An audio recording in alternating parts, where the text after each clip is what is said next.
ಮಹಾದೇವಪುರ ವಿಧಾನಸಭಾ ಕ್ಷೇತ್ರಕ್ಕೆ ಬಂದಿದ್ದೇವೆ. ಅರವಿಂದ್ ಲಿಂಬಾವಳಿ ಅವರ ಪತ್ನಿ ಮಂಜುಳಾ ಲಿಂಬಾವಳಿ ಅವರು ಪ್ರತಿನಿಧಿಸುವಂಥ ಕ್ಷೇತ್ರ. ಈ ಕ್ಷೇತ್ರದಲ್ಲಿ ಏನೆಲ್ಲ ಸಮಸ್ಯೆಗಳಿವೆ, ಎಷ್ಟೆಲ್ಲ ಸಮಸ್ಯೆಗಳು ತಾಂಡವಾಡ್ತಾ ಇದೆ, ಜನರು ಪ್ರಾಬ್ಲಮ್ ಏನು, ಇಲ್ಲಿನ ಸಮಸ್ಯೆಗಳೇನು ಅವ್ರ ಹತ್ರನೇ ಕೇಳೋಣ ಬನ್ನಿ. ನೀವು ಎಜುಕೇಟೆಡ್ ಹುಡುಗಿರು ಯುವತಿಯರು ಮಾತಾಡಬೇಕು. ಏನು ಸರ್ ನಮಸ್ಕಾರ, ಏನು ನಿಮ್ಮ ಹೆಸರು?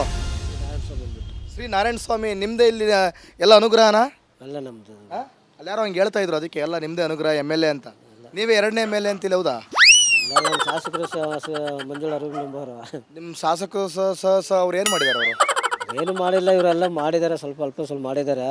ಈಜುಡಿ ಆಗಿದೆ, ಆಮೇಲೆ ಕಾವೇರಿ ವಾಟರ್ ವೆಲ್ ಆಗಿದೆ. ಇನ್ನೊಂದು 3 ತಿಂಗಳೊಳಗೆ ಕಾವೇರಿ ವಾಟರ್ ಕಲೆಕ್ಷನ್ ಕೊಡ್ತೇವೆ ಅಂತ ಹೇಳಿದ್ದಾರೆ.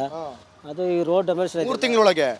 ಈಗ ಒಂದು ವರ್ಷದಿಂದ ಏನು ಮಾಡ್ತಿದ್ರು? 1 ವರ್ಷದಿಂದ ಅಂದರೆ ಇವ್ರು ರೋಡ್ ಡೊಮೇಶನ್ ಮಾಡಿದವರು, ಅವರು ಕಾಂಟ್ರಾಕ್ಟ್ ಕಡಿಮೆ ಮಾಡಿ MLA ಕಡೆಯವರಾ?